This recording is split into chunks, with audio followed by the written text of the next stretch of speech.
Bonjour à tous, aujourd'hui on se retrouve pour une nouvelle visite guidée.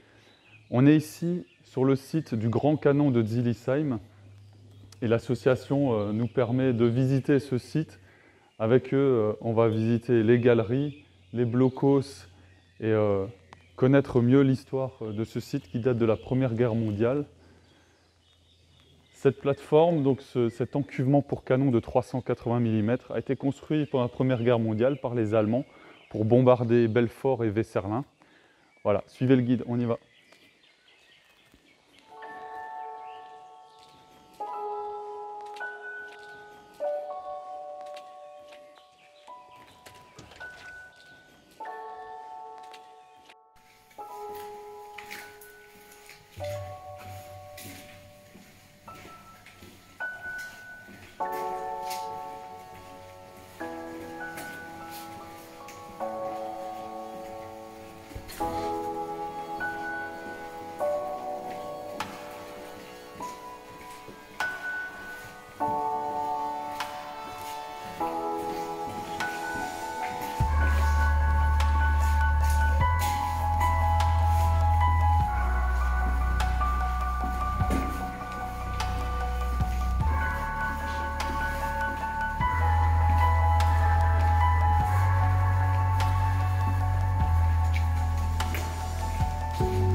Voilà l'embase du canon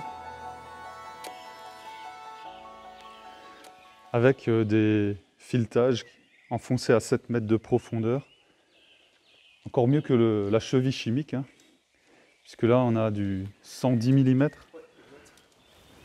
Vous voyez la taille de ma main, avec un écrou encore là qui reste. Assez impressionnant. On imagine la taille du canon.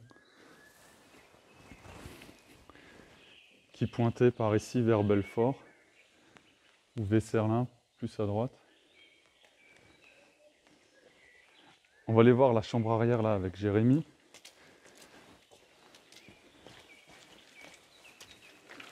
Attention à la tête.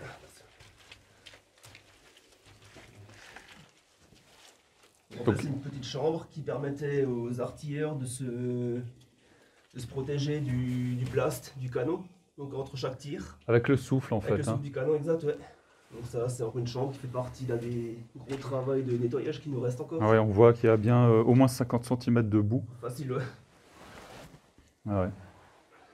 Et donc cette chambre-là ne communique pas avec le reste du réseau de galeries? Pas du tout, non. Non, c'est une chambre qui est à part, pour permettre aux artilleurs de se protéger. D'accord. Et les autres chambres, on les verra après, pendant la visite.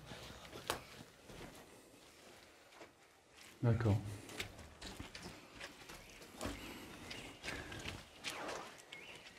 Allez, on rejoint le président pour la visite guidée. Pourquoi ce site a-t-il été construit? Il a été construit, comme beaucoup d'autres, pour tirer sur des villes stratégiques. Donc le site de Zillisheim a été conçu, cette plateforme a été conçue pour tirer sur la ville de Belfort. Pourquoi la ville de Belfort? Parce que premièrement, à Belfort, il y avait une garnison française qui était dans ce qu'on appelle le bastion, etc., donc les fortifications de Belfort. Deuxième chose, il y avait une gare, enfin elle est toujours là, une gare. Et pourquoi la gare est importante? Parce qu'à l'époque, le moyen le plus rapide et le plus, facile le plus rapide, mais le plus important qui pouvait transporter de grandes quantités de matériel sur de longues distances, eh bien, c'était tout simplement le chemin de fer. N'oublions pas, on était en 1914, regardez les premiers chemins de fer et tout, donc c'était vraiment le moyen moderne.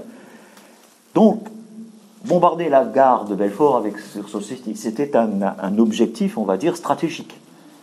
Parce que si on bombardait la gare, on empêchait, disons, l'ennemi de venir approvisionner ses lignes sur la Meuse, etc., etc. Troisième point, il y avait aussi à Belfort une usine que nous connaissons qui s'appelait à l'époque encore la Société Alsacienne de Construction Mécanique, la SACM. Et qui est devenue par la suite Alstom. Maintenant, tout de suite, pour évacuer une petite légende, on dit toujours du site du canon de Zilisheim, on parle de Grosse Bertha. Ce n'est pas une Grosse Bertha. La Grosse Bertha était non pas un canon, je vais vous donner la différence après, n'était pas un canon, mais un obusier. Et les obus qu'il tirait, c'était des obus de 42 cm de diamètre. C'était des obus de 420 quand même. Alors l'obusier a ceci de particulier, c'est que en fait, il fait un tir court, un tir en cloche et court, et qui a une portée au maximum de 17 km. Belfort est à 34 km à vol d'obus de Zilisheim, donc on ne pouvait pas utiliser un obusier. Il a fallu donc utiliser un canon. Le canon en question était un canon de marine. Ce qui fait que les servants ici, les 160 militaires qui servaient la pièce ici, dans Illegal Rigatou, etc., étaient des marins. Alors ils n'étaient pas habillés en marins, d'accord ? Ils étaient habillés en Feldgrau, comme les fantassins. Pourquoi ? Pour tout simplement ne pas éveiller les soupçons. Parce que des marins à Zilisheim, comme il n'y a pas beaucoup de mer aux alentours, ça aurait un petit peu été suspect. Parce que le site a été bien sûr construit dans le plus grand secret. Et ce qu'il y a d'extraordinaire, c'est que le secret a été maintenu jusqu'au jour où il a commencé à tirer sur Belfort. Donc à partir de là, l'état-major allemand dit, bon, attendez, de l'armée de terre, a dit, attendez, nous, si on veut bombarder des positions, disons, de grandes villes et tout, etc., eh bien, il nous faut des canons à longue portée. Et des canons à longue portée, on en a, ce sont les canons de cuirassier. Pourquoi les canons de cuirassier ? Parce que ces canons, alors d'abord, ce sont des canons qui tirent des obus de 380 mm, c'est-à-dire 38 cm de diamètre. L'obus en question faisait quasiment 2 mètres de haut, d'accord ? Et pesait 750 kg, et il avait une portée à peu près de 40 km. Ce qui était donc suffisant, on est bien d'accord, pour aller bombarder Belfort. Donc ici, c'est un canon de marine, d'accord, qui a été installé. Alors, il leur donnait des petits noms au canon, et le canon, comme la Grosse Bertha, d'accord, c'était un canon d'obusier là, et le canon de 380 qui a été installé ici, son petit nom, c'était le Langer Max, Max le long. C'était un canon qui faisait quand même 70 tonnes, qui faisait 17 mètres de long, et donc, comme je voulais vous dire, tirait des obus de 380 mm, avec donc à peu près de 2 mètres de haut.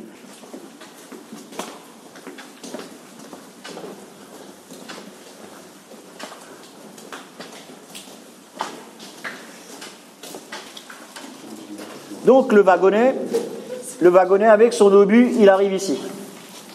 Terminus. À côté ici, il y avait des chariots à bras, d'accord, avec dans ce chariot en ferraille, d'accord, il y avait une espèce de gorge dedans, et ce chariot qui était beaucoup plus étroit que, on va dire, que le wagonnet, on prenait l'obus et on le roulait, clac, il se mettait dans la gorge. La hauteur de ce wagonnet était exactement à la même hauteur que la culasse du canon quand il était en position horizontale. Alors, là, on peut y aller. Vous pouvez venir. Il n'y a pas de souci, là, vous pouvez venir. C'est juste, c'est un tas de feuilles. Attention, tu vois, il y a des petits filetages, là, des tiges filetées qui dépassent. Alors, ce que je vous explique, là, ça se comprend pas très bien. Ici, vous avez une fosse de 2 mètres de profondeur. D'accord ? Et dans cette fosse, ici, là, il y avait ce qu'on appelle un monte-charge.